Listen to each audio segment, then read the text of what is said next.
Today's episode of Amateur Reality Hackers is a very special one. We talked to our first guest, Janice Mcafee. We were very excited to talk to her. The conversation went on a lot longer than we were expecting in all the greatest ways, and so we decided to split it into 2 episodes. Please check on part 2 in a couple days if you'd like to hear the rest of what Janice had to say, and be ready for some crazy stories, because she had an incredible life, and it's very awesome that she can share what she's gone through in hopes that other people can hear it, and if they're in a rough situation, know that they can get out of it as well. So without further ado, here we go. Using your mind against you for a good time. You just might be exposed to things you didn't know about before. 'Cause we're amateur reality hackers. We are amateur reality hackers. Let's start the show.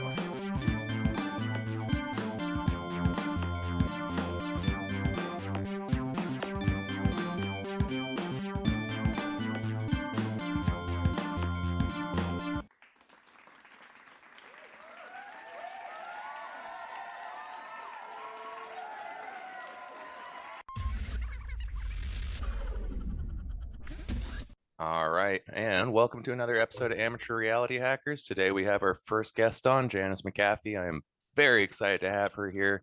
Very awesome lady. Also, if I seem a little bit out of my element, that's because me and Devin usually do this in the middle of the night like some sort of bastard superheroes, and today we are recording midday, so this is I'm sort of more in work mode than I usually would be, if that makes sense to everyone. So of course we have with us Janice Mcafee, like I was saying. That is our first guest, and Janice does not know my co-host at all, and I actually didn't mention that I have a co-host before she jumped on. So this is Devin. Devin is not only my roommate, he is also a partner in one of my businesses, and just ended up trying him out essentially on the first episode of this show, and it was such a good fit that he's a permanent fixture now. So he is a very good guy, and he is new to the whole crypto, McAfee, like all that kind of stuff. I think I largely introduced him to it all, but at the same time, he kind of did the same thing I did, where as soon as he got any taste of any of it, he was like, this is the coolest fucking thing ever, and has just fallen down the rabbit hole. So that there is your introduction of who the hell Devin is and why there's a strange man here with us. Hello, Devin. It's nice to meet you. Yes, and hello, very nice. Dan Jeremy. Thank you. Yeah, great to Yes. see you. Great to see you as well. So, you know that there is a lot going on in the Twitter space right now with crypto and FTX and all that kind of stuff. And that's what a lot of our shows, our past 2 shows, have kind of touched in on a lot. And so I'm just going to totally fucking avoid that topic, if you don't mind. You have a situation right now that you're going through with getting John's remains. You, of course, are the wife or widowed wife of John McAfee. He was a incredible man, and I could probably ramble about him for a long time here, but he also is an extremely influential person in the crypto space, and I think probably helped guide that space along to what it is in kind of behind the scenes ways a lot more than people realize. And you know, that's an assumption on my part, but I don't think it's an unfair one to make. And what is the situation going on right now in Spain, Janice? Like, what are they doing? What catch everyone up for people that don't know what's going on right now? Okay, so since John passed last year, June of last year, the authorities here are still continuing to hold his remains, because initially it was because they had opened up an investigation into his death. The prison decided to open an investigation into his death. I'm told that that's not really normal. I guess it's not the normal procedure, but maybe because him being John McAfee and there being, lots of eyeballs on the situation, maybe that's why they wanted to open the investigation. Which I'm only mentioning that because it's just strange, because they, there was a rush to put out this statement that he died by suicide before they even had an autopsy report. And the fact that they're still saying that that's what happened to him, but they're still not wanting to release the autopsy report and still wanting to hold on to his remains, it's just very confusing, and it makes me feel like maybe they're not being honest about how he passed. And so they are still holding his remains still to this day. Um, they were supposed to. So what happened after they closed their investigation, which took until February of this year for Do you them to. know if sorry to cut you off real quick. Do you know if that investigation is publicly available anywhere? Like, is there anywhere people could go um, check that out if they Not wanted to? at the not at the moment, because there is an appeal that's still open. So Gotcha. so what Okay. happened was, they were going to close their investigation in February, so they completed that. But, because I asked for the autopsy report, they decided that they were going to hold on to his remains until they came down with their decision to on whether or not that they would release, the autopsy report. Now, I didn't find out until July of this year that, um, that decision could take up to 6 to 8 months, which is a ridiculous amount of time just to say whether or not you're going to release the autopsy report. Wow. And so here we are now in November. I mean, they've gone past that deadline, and they still have not given a decision on whether or not they're going to release the autopsy report. And what me asking for the autopsy report is not abnormal. Most people don't usually. I mean, if or let me say it this way: it's not something that's given out regularly. Like when someone dies, it's not something that they just hand out. But if it's asked for, it's given, no Yeah. problem. Yeah. Yeah. That makes So total I sense. asked for it, and I don't understand why I can't get it, and then what, so the initial decision from the court before they decided to drag this out was, as I was told, by my attorney, was that they said we didn't need it, which infuriated me because, like, who are you to tell me what I don't need? Right? Like, Mhm. it's like I can ask for this information, and it's not illegal to ask for it. I'm not asking you to do something abnormal. Like, why won't you release it? And so, because of that, that's why I've kind of sticking to my guns with this, like, because I don't like people telling me what I can and can't do. Yeah, that's one of the I'm things very that I like angry. about you. And so, also, I just want answers. I saw some very troubling information in, the police report that I was allowed to see, and I want to know what happened to him. I just Mhm. I just want to know that for my own peace of mind. And the fact that they're continuing to drag this out just lets me know that, obviously they have something to hide. And I know that there's people out there that are saying, "Oh, it's because he's still alive," but I haven't seen any evidence of that. And I understand that we're talking about John McAfee and people, he has a history of faking, illnesses, a heart attack he faked and a stroke he faked. And so I can understand completely why people want to believe that he's still alive somewhere, but I just have not seen any evidence of that. Yeah. Yeah. Yeah. No, that makes total sense. And well, I'm, pretty well stoned here, so we'll see if I can remember the couple questions that I thought of as you were saying all that. I'll start with the more forward one though, and that's I'm sure you're kind of bound legally in some things that you can and can't talk about or speculate on or that kind of thing. So even though speculating usually gets people nowhere, let me be the asshole to do it here. I would say, in my opinion, it's completely clear that they're hiding something. Like, it's so blatant at this point. It's like a child trying to cover up when they steal a cookie from a cookie jar. And I can think of a few different possibilities of how that could go. The most likely one is that someone high up was pissed off at John and some of the things he was doing. My guess, most likely tied to the whole Epstein thing and the fact that here's this major influencer that wasn't letting that die. And I'm thinking, like some of the other people, he might have just fallen into the Epstein head count, as fucked up as that sounds, which at that point they are just covering up a murder. The other possibility is that they are covering up some sort of terrible negligence, or maybe they stopped feeding him, maybe they did something fucking terrible like that, and so then now they're CYA. They're just covering their own ass, and it doesn't actually have anything to do with his situation, but it's just circumstantial to the fact that they're pieces of shit regularly anyway. Or maybe he is alive out there somewhere. And like you were saying, I haven't seen any evidence of it. I know that you haven't. I don't think even if anyone that knew him did see any evidence of it, they would actually raise the flag about it, because that would be fucking ridiculous. But at the same time, I think it's unlikely that he's still out there. For some reason, I feel like this is a very tragic end to I don't know, the hero the world needed, if that makes sense. I want to say to the evidence, because you're right. If he did reach out to someone that he knew before, like even if he reached out to me, like I wouldn't say, "Oh yeah, he called me." Yeah, Yeah. like I wouldn't do that. That's stupid. But honestly, he has not. He has. I have not seen any evidence of him being alive. But also, I think we can all agree that John had a bit of an ego, Yeah. Oh and yeah. if he were alive somewhere, I think that by now we would have seen something, right? Something just in his way. His Well, hubris. I don't think his hubris would allow him to stay silent, forever. I think eventually we would have heard something.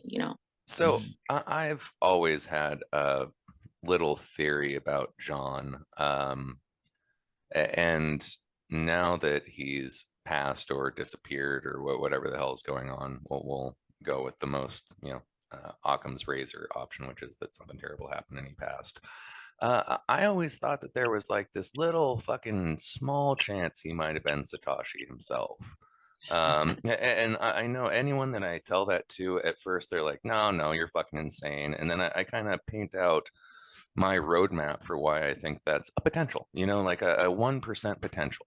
And by the time I get to the end of it, usually people are like, holy fucking shit. Okay, that actually makes a lot more sense than I thought. And if that's true, one time on an incredible psychedelic adventure far away from my kids, in case anyone from courts are watching this, the idea came in my head that maybe it was John, and maybe what happened is he knew about his own ego and his own propensity for finances and all that kind of shit. And so he did something incredible like that. And then he realized that it was fucked up, got completely, with the tracking abilities that it had later on, and then helped make Monero, which would put him as Saberhagen also. And that before all that happened, right after he made Bitcoin, he got totally fucking wrecked on drugs and destroyed every goddamn wallet seed he could just to protect him from himself. And then just stayed shut the fuck up about it. And so that's my crazy little theory I always had about the guy. It's probably more a sign that I'm insane because he was in another country. But hey, VPNs, and the first person that ever got Bitcoin was Hal Finney. But hey, Hal Finney worked for GPG, which actually was connected loosely to the McAfee company. Wow. Back, yeah, which I didn't. Yeah, when I started finding that out, I was like, no shit, that's fucking curious. And so, I mean, yeah, so maybe John was in Belize or wherever, but how fucking hard is it to VPN to a computer in California, right? Yeah, not hard at all. Yeah, and so That's that's an interesting theory. Very yeah, no, interesting. and yeah, I've always, so that's kind of part of why I gravitated towards him. So I was like, my God, if this man actually did do that, he is literally both a genius and a hero and someone that recognizes his own faults. And the more I kind of got to know him, yeah, that kind of all fits. So it's still a theory I stick with to this day, honestly. Wow. Well, that is a very interesting theory. I can't say one way or the other. I don't know. I do know that he had gave people information about who wrote the white paper, how to Mhm. figure that out just by the writing style. There's a way to kind of trace that back to who actually wrote that. Not, I guess maybe suggesting that it's possible that that person was Satoshi. So I do know that he had figured that out, but I don't know. That's a very interesting very interesting theory. I never considered that though. Yeah. Well, and anytime that he did that thing where he would talk about how he knew who Satoshi or Satoshi was. that was part of the weird way I would interact with him online, was me leaning into this idea that he was actually Satoshi and keeping a huge secret. And so, he would say something about how he was going to let everyone know who Satoshi is, and I'd say something about, well, that's the worst thing that could ever happen is Satoshi getting an ego and letting everyone know who he is. And then he'd be like, oh, that's kind of a good point, and fucking all of a sudden drop it for a little bit and that kind of shit. And so I always thought that was interesting, and it definitely kind of stays up in my radar as odd shit that I remember. So um, yeah, no, and I don't expect you to comment on that at all, because Lord knows that just like, yeah, and that's what I'm saying. If there is any validity to that, then there's a layer of this man that none of us can fully. I mean, that would be so altruistic. I can't even fully comprehend it. You know what I mean? To let go of that fucking much Yeah. money just to help the world. And so if he has that kind of bend to him, then honestly, he might show up at your doorstep in 10 fucking years. And I don't want to give you some sort of weird fucking false hope, but he definitely, if he's Satoshi, he kept that a fucking great secret for a long time and sure had people all twisted up about it. So, that's part of what gives me a little hope that maybe he is down there. Yeah, Yeah. definitely something to think about. Yeah. So I know that one of the things I said was that I wasn't going to talk about any drama or anything like that, and I'm not. But I would like to acknowledge the fact that just like every relationship, you and John had a really complex relationship that had its ups and downs. It had its sore points, its great points, and one thing that I always really liked about our interactions on Twitter was your commitment to love in general. And so, with your time with John in mind, what is love to you? Oh, wow. Yeah, I know. Asking the Yes. easy questions. Yeah, getting deep now. Very. What is love to me? It's life, you know? It's life to me. It's given me life. It's given me purpose, you know? Mhm. Um, Loving John was so hard. And I'm sure he would definitely say the same thing about me. Um, but in loving him, I learned that you can't truly love someone unless you love all of them. You know, the obviously the parts that you love the most, you're gonna love those. But even the parts that you hate, and even the parts that you can't stand and they infuriate you, and you know, you still have to love that part of that person, or else how can you truly say that you love them? You Yeah. know, Right. and it has to be I also learned how to be selfless in that love, and not demand that it be reciprocated, not demand that it be reciprocated in a way that I want it to be, you know. Kind of the Wow. selflessness of love. Yeah, yeah, and it's not easy to do, but I always had it sort of you know a disinterested attachment to men. I would like previous relationships. I wouldn't even call them relationships. I would call them situationships. We were Hmm. just in a situation. I could do with or without the men. And that's just because I was choosing to be with shitty men. Um, so I didn't really have that problem. I was never really a jealous type of female Hmm. where I demanded, that you can't talk to any girls, you can't look at any girl. Like that's crazy to me. And like I never would think of something like that. So a lot of times it probably came off as disinterested, even with Sean. But I just was chill like that. If you're with me, then you're with me, Yeah. and Yeah. when you're not with me, that's not my business. You know what I'm saying? Like that's how I always felt. Like as long as you're respecting me, and because that's the least that you can do. I'm not going to demand that you love me back, but at least respect me enough to not I don't know, be disrespectful, I guess.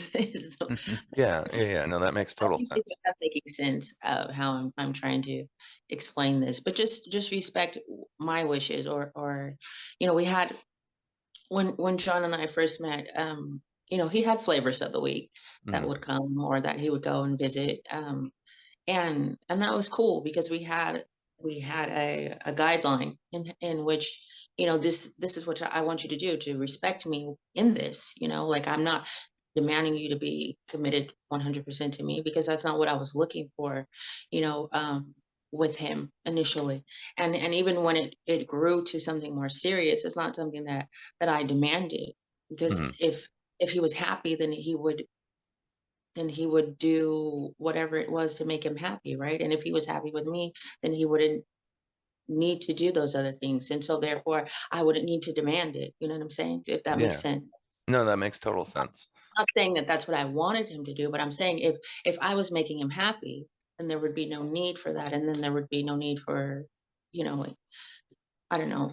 I don't know where I'm going with that. But anyways, he had the flavors of the week, but we had, like I said, a guideline of how that was to work, and he respected that. And so that's why we were able to work that way. I never had any problems. Well, that's not true. There was an issue with one lady. And But that's outside of that, there was no problem because I was chill. I wasn't trying to get in anybody's face. I wasn't trying to know what your business is. We're all adults here, hey, and so I, I'm act not accordingly. I'm not going to say any names or anything, but the one lady you're thinking of, is it the one that blackmailed him on Twitter? Um, no, I don't think so. I actually Oh don't. fuck, dude, he had some crazy bitch like blackmail him on Twitter and trying to fucking get 10 grand out of him or some shit. It was the most ridiculous shit I'd ever No, seen. no, it wasn't her. Okay, yeah, no, I I saw never that shit and I was like, wow, this lady's fucking insane. That's great. Um, well, that's an interesting segue. So you were talking about how you'd been with a lot of shitty men before you were with John. I know that a lot of times one thing that gets thrown out there is that you were a lady of the night before you were with him. I believe down in the Florida area, and I'm just curious. Totally separate from all your adventures with John and stuff. What led you to that? Um, well, I was in an extremely abusive relationship, and that's what led me to that.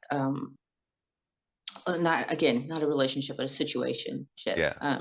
So I met this man, and he was I guess a pimp in training, if you will. So when I met him, he was looking for someone just like me, green and naive, and not at all knowledgeable about what that world was, or even how to recognize a man that's trying to pull me into that world before I was already um, in it. You know what I'm saying? So Hmm.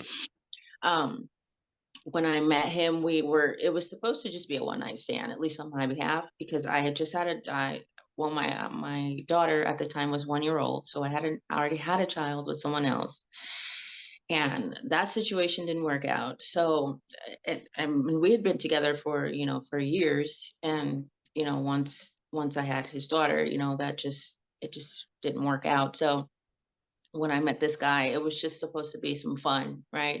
Just a one night stand, wham bam, and me go about my business. But I ended up getting pregnant because the condom broke, which again was like, how the hell does that happen? Because this only happens in the movies. Like, how does this happen in real life? But that's what happened.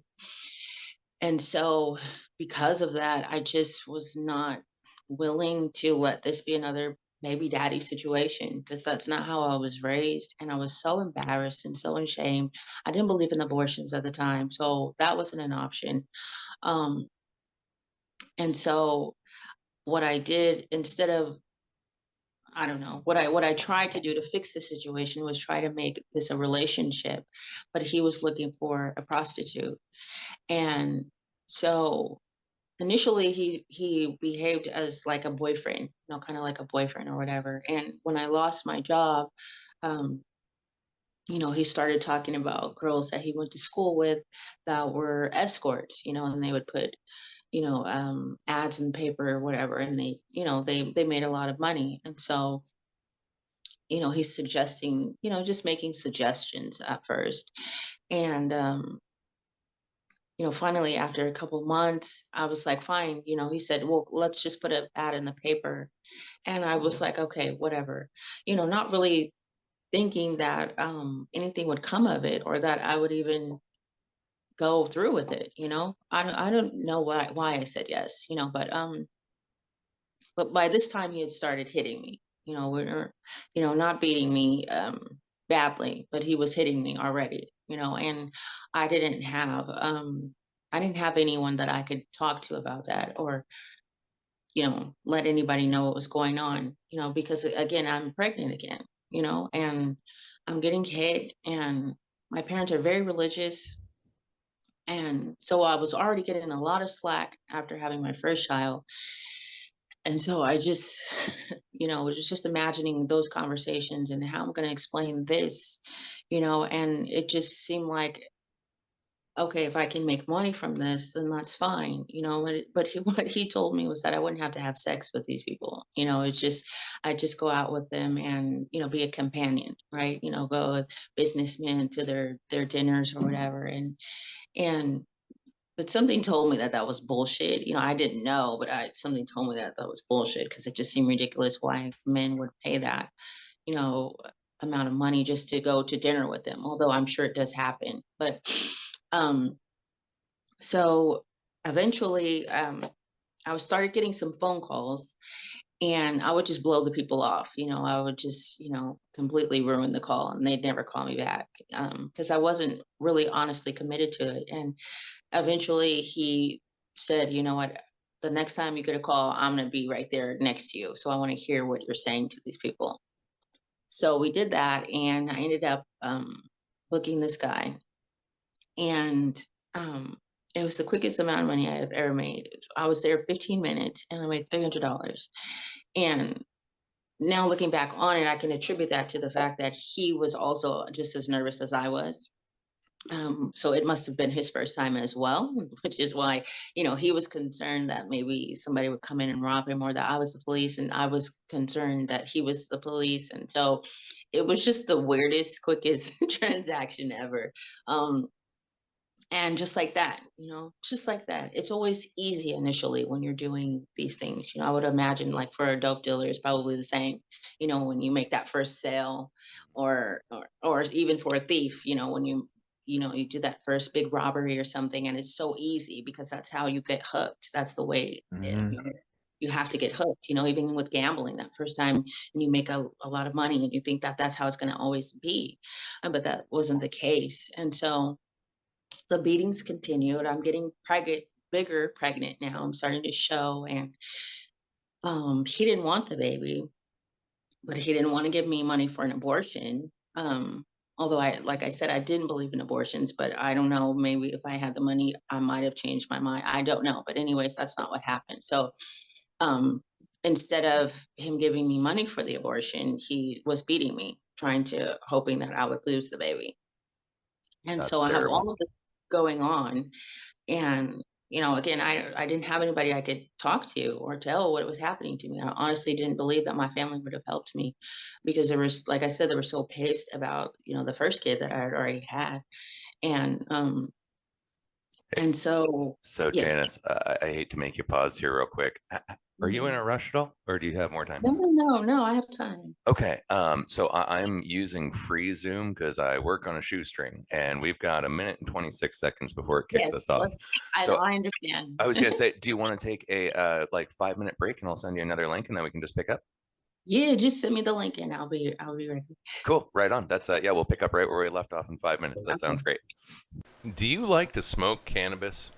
Do you like badass art? Do you want to own an NFT? Then go to nftrog.com. That's nftrog.com.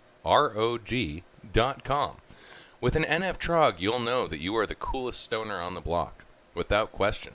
And you can prove it because you have an NFT that's linked to the blockchain. Now, what is an NFT? Well, that's a good question. An NFT is a digital means of assigning and organizing rights to limited official productions of a piece of art, similar to how many people have copies of pictures of the Mona Lisa, but only the however the fuck that museum pronounced has the original. Many people have copies of an art in an NFT, but only one person has the official one, and that motherfucker gets bragging rights. So come get an NFTrog and become cool. All right. Well, that was a fun little break.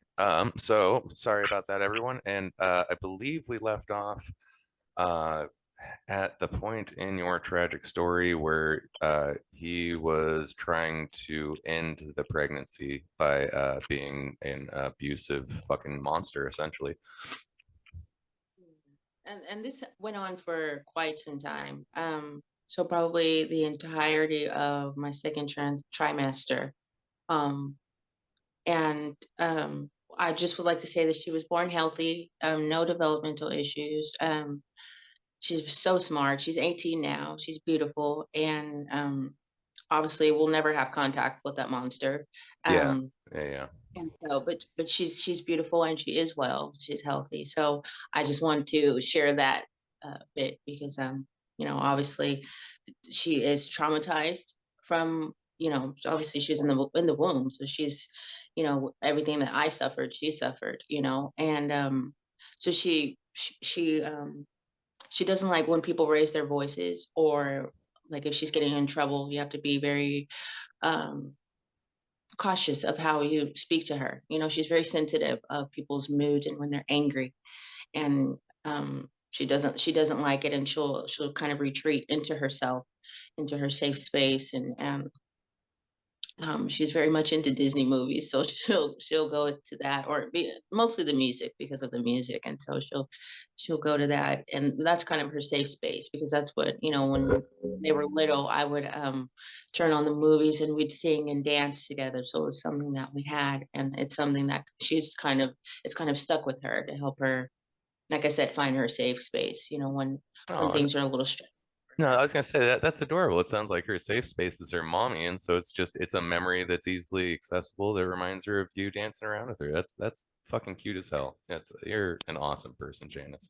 Um, Anyway, so now that we have the happy ending to the story before we get any further along in it, and we know that it doesn't end in an absolute tragedy because you're here and she's here and everyone's happy and healthy.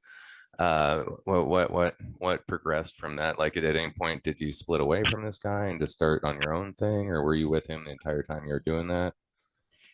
No, I was with him the whole time. So what ended up happening was I did made the decision to give my children to my parents because I couldn't keep them safe from him.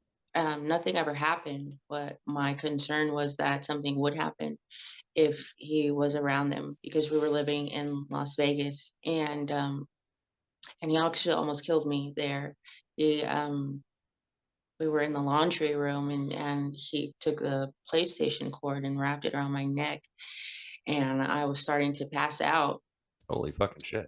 And, I think he felt me going limp, and so he took the cord from around my neck, and it was Mm. when that happened, my kids were upstairs, taking a nap, and so I don't know, it just scared the shit out of me, and I had to make that call to my parents, and they weren't happy, and my dad didn't even talk to me, and they wouldn't allow me to see the kids, or call, or anything, visit, nothing. So that kind of solidified that situation, with them. I understood why they were angry, and looking back on it, I wish that I would have had the strength to walk away from him, but he would have come to my parents' home. He knew where they lived. He knew where all my sisters lived. So for me, if I was going to try to get away from him, where could I go?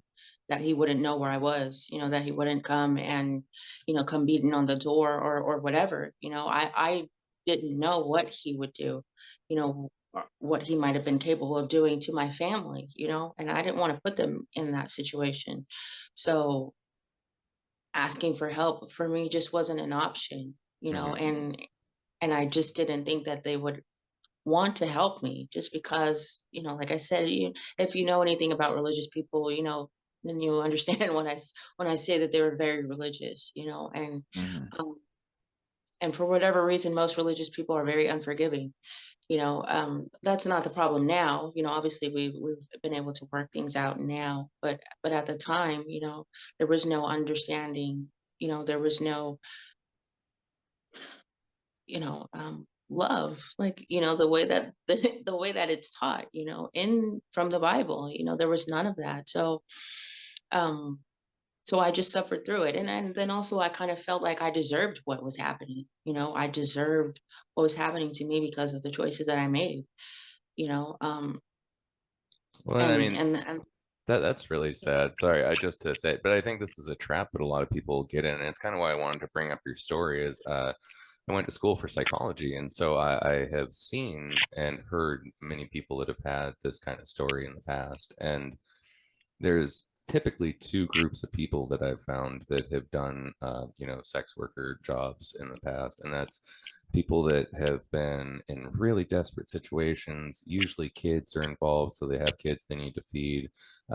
You're one of the first people I've actually heard that it started out with an abusive relationship that spun into something terrible like that, and that's just sick and tragic in really hard ways. But there's always a level of desperation to it, unless it's literally just like a 19-year-old independent woman that doesn't care about disease and really likes sex. Like there is that rare one out there that's just like, that's the job for her, and goddamn, she was made for it. But and I think those people should definitely be regulated, and they should be paid well for what they do, because fuck, public service. But it seems Oh like, boy. well, I'm just, if we're going to go on my little libertarian rant here, that's, I think that everything should be available, and there should be low level regulation. Like, basically, I think for prostitutes, the regulation should end at helping not spread disease and making sure they don't get fucked up or put in dangerous positions. Outside of that, fucking leave everyone alone. But there's always some need for someone to step in, at least lightly, and protect the disenfranchised and unempowered, in my opinion. But Anyways. yeah, anyway, sorry, random fucking side rant there. What I was gonna say though is that I expected that tragedy from your story in some regard, and not necessarily to the severity that yours is, but no, that's kind of why I wanted to touch on it, is because that it's important for people to realize that the judgment they're placing, and it works out even better that you had this religious influence on the whole situation, but the judgment people place on people like that is really unfounded and kind of fucked up. And it generates that internal, like, judgment that you were facing about yourself. And it's like, realistically, you made choices that were acutely relevant to the desperate and fucked up situation you were in, and your desire for a romantic partner and a father in their lives for the kids, and or the kid, and that all that, it lines up to you kind of A getting clusterfuck yeah, of a perfect situation, right? It's yeah. just that's the only way I can explain it, because like I said, I wasn't raised in that way. I was raised in a two-parent home. My dad was an engineer for the Navy, civil engineer for the Navy. So he's a pretty smart guy. And my mom, she was, a stay-at-home mom, of course. There was five of us. I was the youngest of five.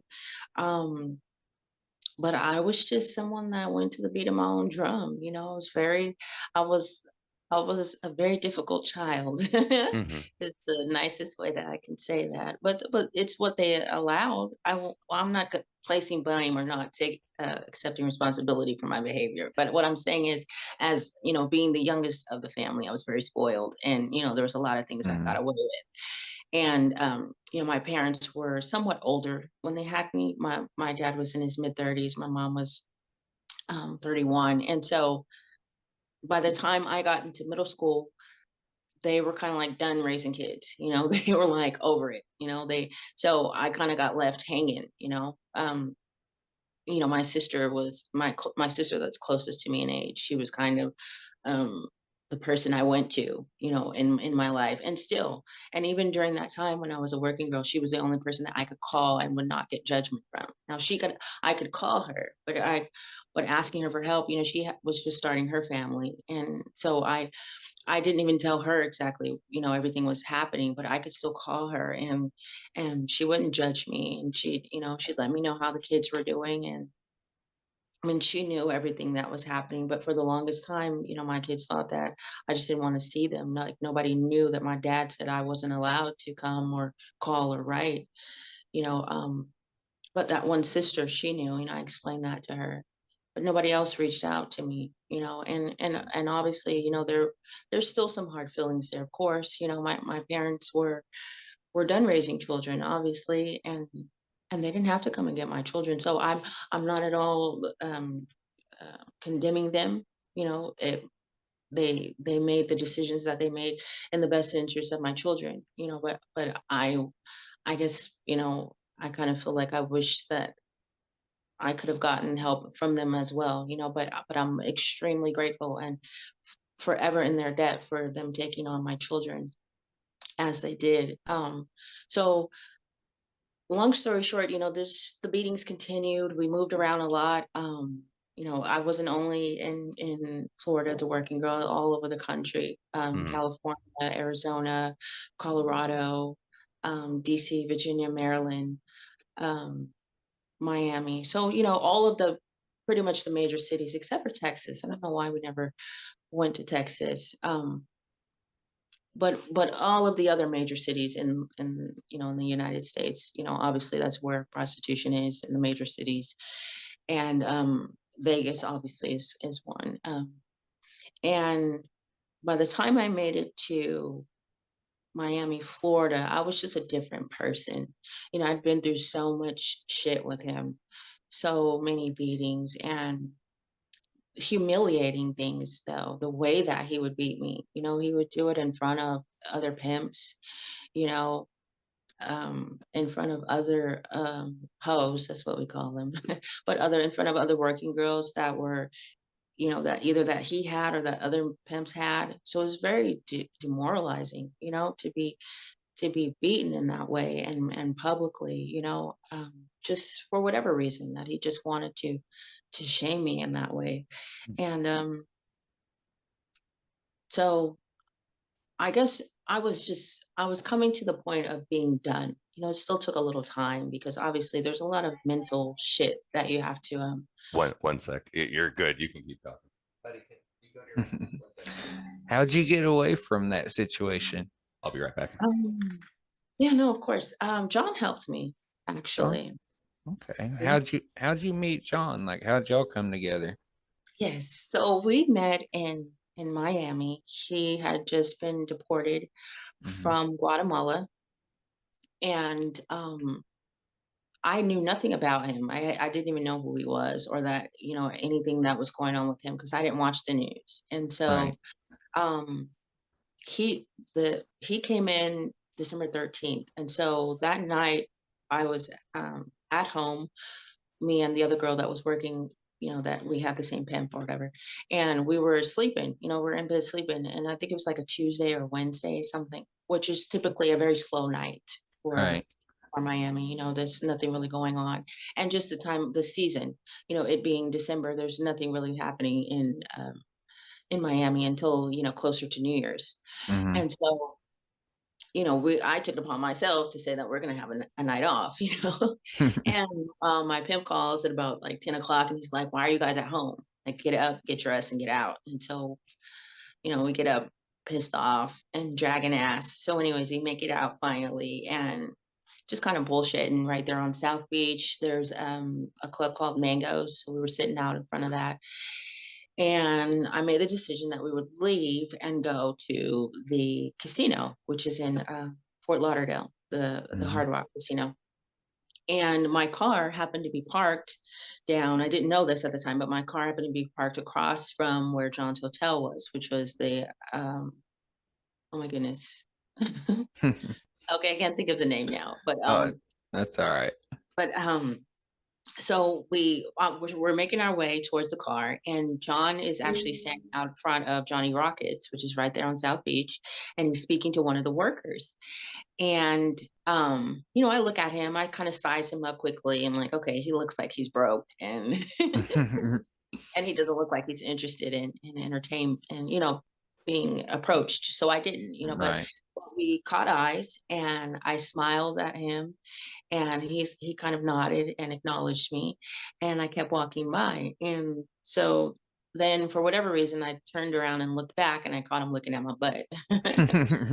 And so, but I Mm. still kept walking on. I didn't approach him at that time. So by the time we got to his hotel, the night security came out, and he's someone that I've spoken to on other occasions just to say, hey, what's going on tonight?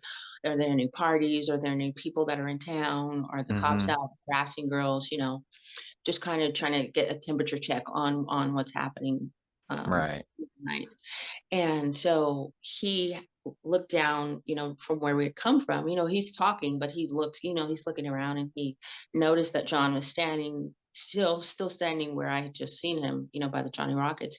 And he said, "Well, you know who that is?" And I was like, "No, who?" And he said, "Well, that's John McAfee." I was like, "Okay, who's that?" And he said, "Well, the McAfee antivirus." I was like, "Yeah, I know what that is." And he's like, "Well, that's the creator of it."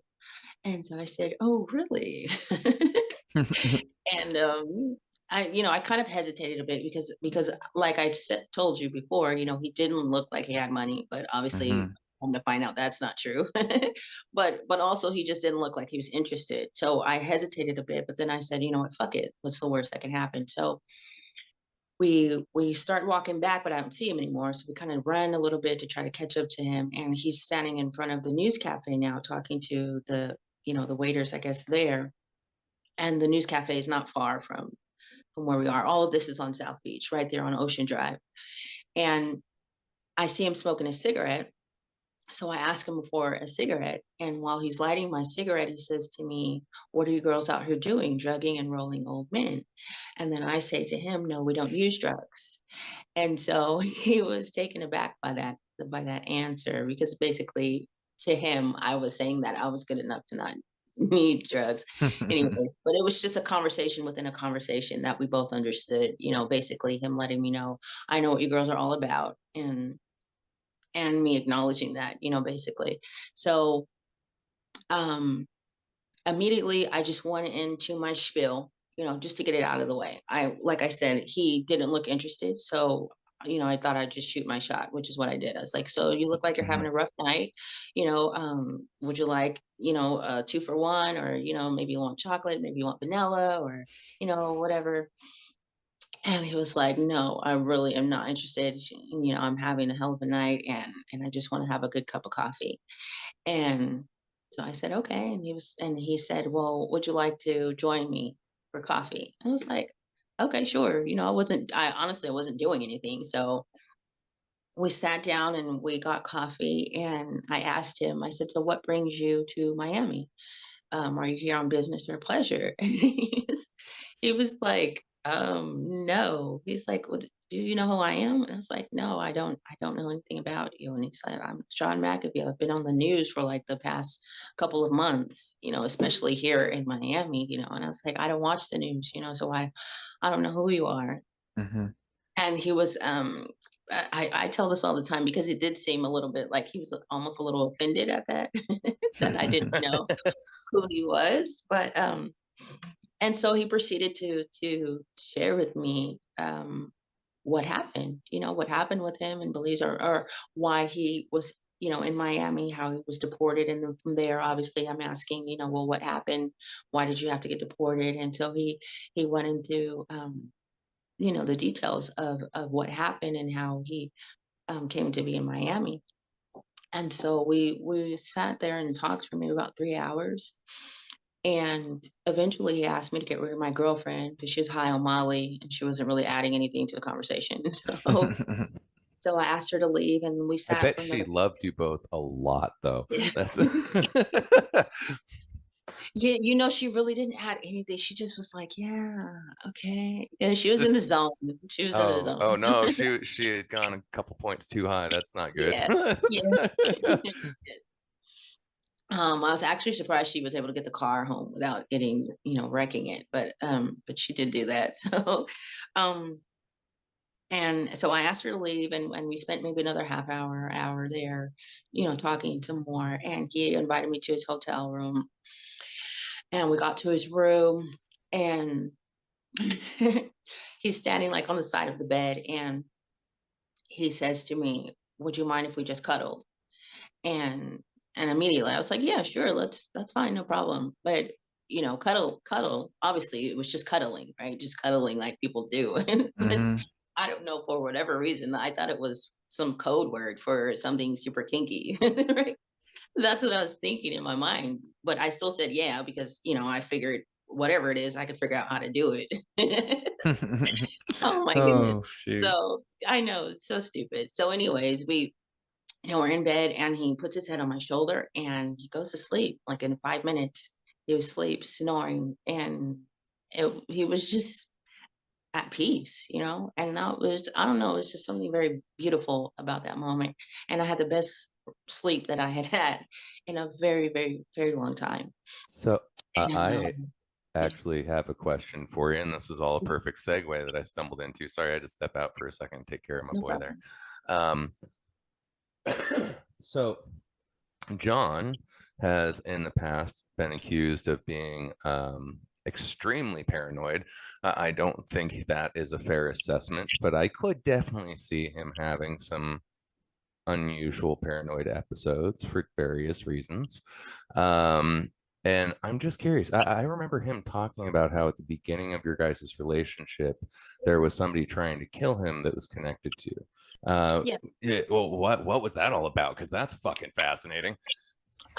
So so John, okay, I guess we can say he was paranoid, but he had good reason to be. And Definitely, that's what I was saying. definitely Like, people were uh, after him. yeah, he had a healthy level of paranoia. Like, people say that I'm fucking paranoid also, but that's, I have 9 cameras and 4 guns in my house and safes, and it looks paranoid until you realize, oh shit, this guy is going to run around and try to help people and isn't afraid to piss people off in the process, and that gets dangerous. So Yeah. Yeah, and he definitely had people after him. So what happened was, so when we met, I was still with the pimp. I was still dealing with the pimp, and we so we went on a road trip, John and I, just me and John, and we drove from Tennessee to Portland.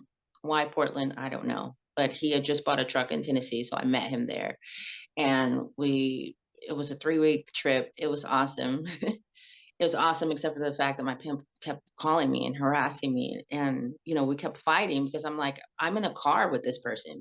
I can't be on the phone with you, in the car with him. Like, what are we going to talk about? Like, what? Because he wanted to know, everything that was happening. And he had his own ideas of what he wanted me to be doing with John, obviously to try to figure out a way to take pictures. This is something he mentioned, take pictures of him to sell them to the tabloids, or if he had a lot of money, try to take his money or try to extort him. And I'm like you have no idea who this person is, right? First of all. And there was just no intelligence to understand that a person that went through what he went through and believes and was able to get away from that, to get out of that situation, is not somebody that you want to fuck with. no, You know yeah, what I'm that's saying? he can Obviously, roll over he has someone some like that in a serious fucking second. connections. He Yeah. has serious connections, and I was intelligent enough to understand that. Not understanding fully what was happening or what he was involved in. He just wasn't the guy for that. And not only that, he wasn't a trick, which is what we call our clients. He wasn't Yeah. he wasn't the typical trick. He was just somebody that liked women. You know what I'm saying? Hmm. And sometimes he liked the convenience of not being inconvenienced with a commitment. So that's who he was. He wasn't someone that could just be fooled. You know what I'm saying? He was very Yeah. intelligent. And so what happened was, um okay, so we get to Portland, and I had to go back to Miami because I had a court case that I had to handle. And, John explained to me, he said, if you come back here, I'm not going to allow you to be sending money, to take care of another, a grown man. So he never, mentioned the pimp that way, but he did say, this is not what I'm not going to allow this. So if you come back here, you need to understand that this is what I'm expecting. And I was okay with that because for me, I saw this as an opportunity for me to get away from my pimp, and I was going to do whatever I needed to do to make that happen, Hmm. so whatever he was wanting me to do, I was willing to do it to make that happen. If he wanted me in his life, then I wanted to be in his life for however long he wanted me. And so when I went back, all of that went smoothly, and I came back, and you know, I called my pimp and I was like, I'm not dealing with you no more. Like, this is over, it's done. And John ended up getting on the phone and telling him, you need to stop calling her and, leave her alone. And then he threatened John, which was so funny. And so John very calmly told him, okay, well, if you come to Portland and you try to do anything to me, you will leave here in a body bag. And he got very angry at that. But John was just very in that sort of matter of fact tone. Yeah, not And emotional about it. It was just it yeah, was what it was. yeah, exactly. And so obviously he never came. But unbeknownst to me, so during this time when I'm not talking to him, so we're in Portland January. So we're there January till about April, right? So me and John are in this little sort of somewhat honeymoon stage, right? And then this entire time I'm not talking to the pimp, I'm not dealing with the pimp. However, I still was having friendships with people with other hoes that were still working girls, kind of trying to check up on me, and me being who I am, I'm just kind of bragging, like, yeah, I got this apartment and he got me a car and, got all, because obviously You're excited the, about it. Yeah. yeah, and the situation is that when you get yourself involved with a client like that, you're going to end up getting played. That's always the thing that they tell you, and obviously it does happen a lot. They make promises that they don't keep, whatever, and you end up looking like a dumbass with egg on your face. And so here I am with all my eggs in John's basket, never considering that I would get egg on my face. And then the day comes. So what happens is one of John's flavor of the weeks is over. And this bitch didn't like me because she didn't have an ass and I had an ass. I don't even know why that was an issue. Like, I don't even know why it was a problem, but John would tell me that she would talk about, I want to get ass implants or get, injections or whatever. And he's like, okay, whatever. And so this was her deal with me. And maybe there was a little more to it, but that's what John told me. So anyway, she's over. She has a headache. I had just had some dental work done, so I had a little bit, some stronger pain medication, and he wanted to give that to her. And me being petty, I was like, no, I can go get her some Tylenol or something from 7-Eleven was right across the street. I can do that for her if she's, but I'm not going to share my medicine. So, anyways, she gets upset and she tells him that she wants me to leave. And so John obliges her. And I was just like, damn, where the fuck is this coming from? Like I didn't see that coming. I don't know why Mm-hmm. he did it, but looking back on it, I can see maybe why he did what he did, because maybe it was because of what was going on with the pimp, but maybe let me just stick to the order of the story, and then I'll explain that in a minute. So we're arguing, and he kicks me out, and he says I can't take the car that he bought me, and not to take not one penny from the bank account that he was allowing me to get money from, because he was really very generous with me, and it's not something that it was with just me. This is kind of what he explained to me. This is how, he treats all his girlfriends. Samantha and Amy, they were two of the main women in Belize. He actually built them homes that they got to keep, that they had the deed to the land, everything. And Amy still, to the best of my knowledge, at the time, she still had her home and she had her family living there, but Sam had ended up selling hers. And so he really tried to make sure that the women in his life were okay financially, after having been with him. He really wanted to make a difference in their lives. So anyways, so I have nothing but a little bit of change, change in my purse, enough to get a taxi. So what I did was I called one of my clients that, I could call regularly if I needed some financial assistance. So he sent me a couple $100 so I could get a hotel. And um, once that ran out, for whatever reason, I thought it was a good idea to call the pimp. So, which is so stupid. But my idea was not to go back to him. In my mind, I was just going to ask him to send me some money, and then to use that money and get myself back to California to be with my sister and let her know what was happening. But that didn't happen. Instead of him sending me money, he sent me a client. And after the transaction is done, business is done, he then tells me that he's a representative of the cartel and that they want to talk to me about John McAfee. And so I was like, I don't know who that is. I don't, who is John McAfee? And he was like, okay, but yeah, we're going to have a meeting, right? Your pimp already knows everything. So it's just, don't worry about it. We'll talk about it when the meeting comes. So a few days later, my pimp is now in Portland, and there's two other pimps there as well. And this person is now on the phone. He's not there present in the room, but he's on the phone. And he says that we want the only thing we want from her for this. So they weren't talking to me. They were talking about me, with me there in the room. So they said, all we want her to do is just give us information, who he's with, what he does, where he goes, if he has any guns or whatever, making it seem like that's all that they wanted. And so what in that world, in the pimp and hoe world, you're not supposed to talk as a hoe. You're not supposed to talk when other pimps are in the room. You're not supposed to make yourself be, known in the room. You're only, you're supposed to sit quietly and not say anything.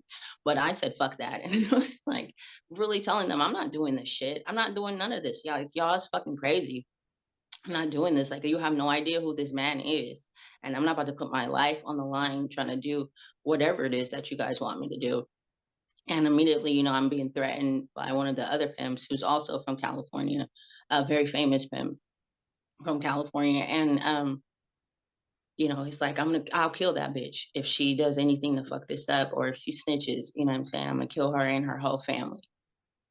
And, and I took that very seriously. Obviously there was a threat of my pimp, but this person, I didn't know this person. And he looked like he had murder in his eyes, like he had no problem. Like, it was not a problem for him to do it. And he probably had done it numerous times before. So anyways, the meeting's over, my pimp's trying to calm me down and say, it'll be all right.